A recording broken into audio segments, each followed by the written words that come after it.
Hello everyone, hi, welcome to the channel and welcome to the video. And मैं आज randomly मेरे mind में एक डाउनलोडिंग आई, general thought आया कि डिज़ायर्स हमारे अंदर कहाँ से जन्म लेती हैं एंड एंजाइटी का मेन रीज़न क्या है। डिज़ायर्स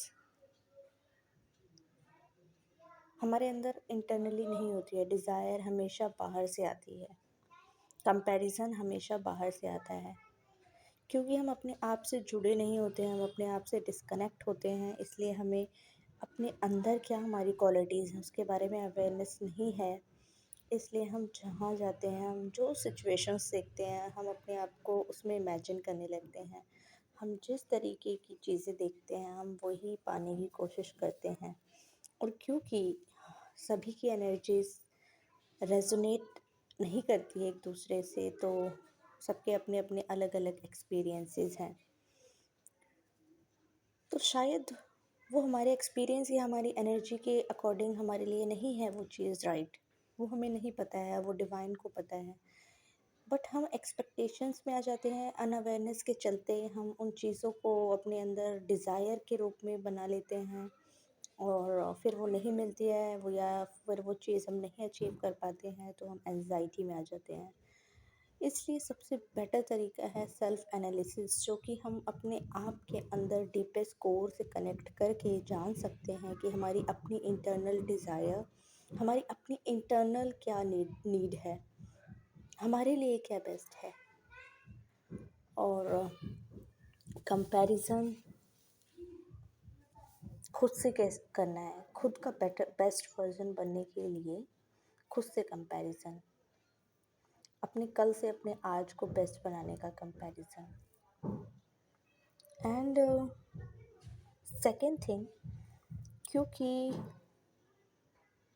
अगर हम लाइफ में हम अच्छे रास्ते पे हैं, हम सही रास्ते पे हैं, हमने कभी कोई गलत चीज़ें नहीं की हैं, गलत काम नहीं किए हैं, फिर भी अगर हमारी लाइफ में बैड इवेंट्स होते हैं और स्ट्रिक्ट टाइप के लोग आते हैं, ट्रिगर करने वाले लोग आते हैं, या फिर जो हमें हर्ट करते हैं वो ही लोग आते हैं, इसका रीज़न ये बिल्कुल नहीं है कि हाँ, किसी हद तक ये रीज़न हो सकता है कि हमारे पास्ट लाइफ के कर्मास हैं, बट सिर्फ यही रीज़न नहीं हो सकता है। एक रीज़न ये भी है कि हम जैसे कि हम स्कूल में पढ़ते हैं, हमारे कई टाइप के टीचर्स होते हैं, कुछ पोलाइट होते हैं, कुछ स्ट्रिक्ट होते हैं।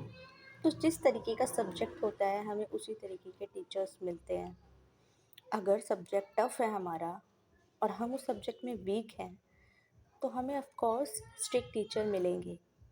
ठीक उसी तरीके से हार्श लोग इसीलिए लाइफ में आते हैं क्योंकि हमारे उनसे लेसन्स थोड़े से टफ होते हैं, हम उन पैटर्न्स को समझने में थोड़े से कमज़ोर होते हैं, हम उस लेसन्स को समझने में कमज़ोर होते हैं, इसलिए हमारी लाइफ में टफ लोग आते हैं हमें एक टफ लेसन देने के लिए, हमें एक स्ट्रॉन्ग बनाने के लिए।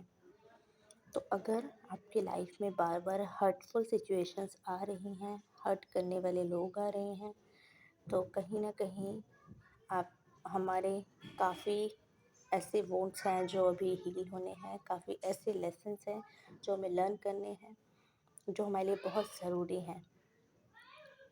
इट्स जस्ट लाइक कड़वी दवाई पीना। तो जब घाव ज़्यादा होते हैं, ये घाव जिस टाइप का होगा हमें उसी टाइप की दवाई मिलेगी। दवा हमेशा मीठी नहीं हो सकती है, कुछ दवाइयाँ इतनी कड़वी होती हैं पर हमें उसे पीनी ही होती हैं क्योंकि हमें अपनी हेल्थ को ठीक करना होता है। उसी तरीके से हमें अपनी सोल को ठीक करना है और हमें वो चीज़ें एक्सेप्ट करनी है एंड उसे समझना है। It's that's it. And thank you for your kind attention. I think थोड़ा सा मैंने क्लैरिटी दी है एंड थैंक यू अगर आप मेरे थॉट से रेजोनेट करते हो तो। Thank you, have a good day, good night, bye bye.